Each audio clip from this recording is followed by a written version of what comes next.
Elaine, I think what's really extraordinary about this, you were telling me a little earlier before the cameras rolled, is that at the end of the 13-week period, each of the delegates or the candidates, whatever you want to call them, actually have to pitch an idea or a business and tell you how they're going to make it work. You use the example of Dear Ray Jewelry. I'm such a fan of hers. And that all came from this workshopping process. It did. So the main sort of focus for the 13-week program is to help artists, as I said, from all these disciplines, come up with an idea that they can concretize into a product or a service. But they need to be able to ship it at the end of the program. And that's done with people standing in front of a group of judges and actually sharing their idea. And they've got to speak about the financial viability of the idea, the impacts of the market they want to operate in, and how they're going to go about it. And that's also supported by a 6-month mentorship program as well. So they work with a mentor for 6 months, and they meet sort of once a month, just to share their ideas about what it is that they want to create. But I think that's the beauty of it, is that it's not a theoretical program. It's a program where you really just get multiple lenses on an idea that you have. And everybody, well, certainly all the people that I know, say they've either got a book in them, or a product in them, or a business idea in them. And so often for artists, they don't do it because they're fearful.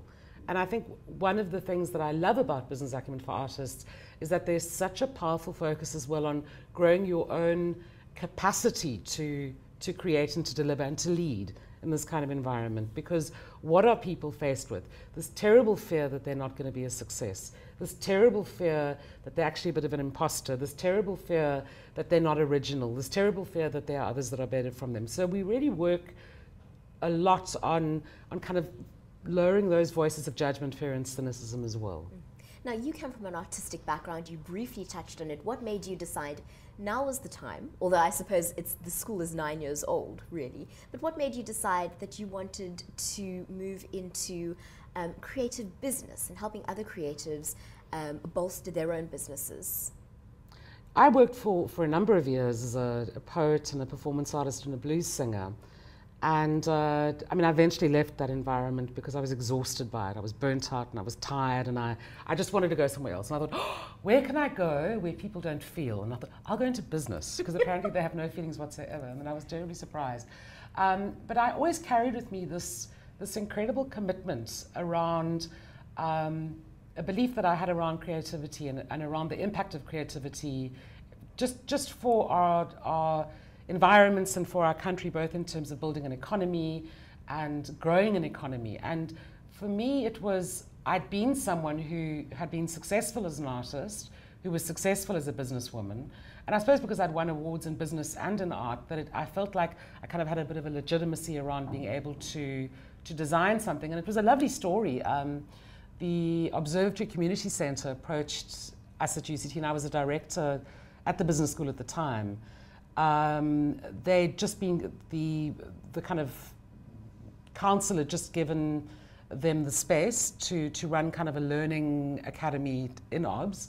And they came to us and they said, please, could we do something jointly together just to get the space started? And I said, oh, I want to do something for artists, because there's so many of the artists that go to UCT that live in this area. And I think we've got a real sort of debt to them around just helping them be more sustainable. So actually the first year that we ran it, we didn't charge anything. So I did everything for free. Everybody I asked did everything. It was a whole kind of, I think I called in every favor that I could possibly in my entire network. And at the end of the first year, but I got each artist to pay to come on it, because for me that felt important, that they needed to have a financial commitment also to what it is that they were doing, whatever that looked like. And at the end of the first year, one of the students came to me and said, yeah, but you can't really be teaching us about business if you're not charging anything. It just feels whack. So from the next year, we started charging, and we basically gave all the monies to the Observatory Community Centre for the first 2 years, and then I pulled it into the business school, and we started running it from there.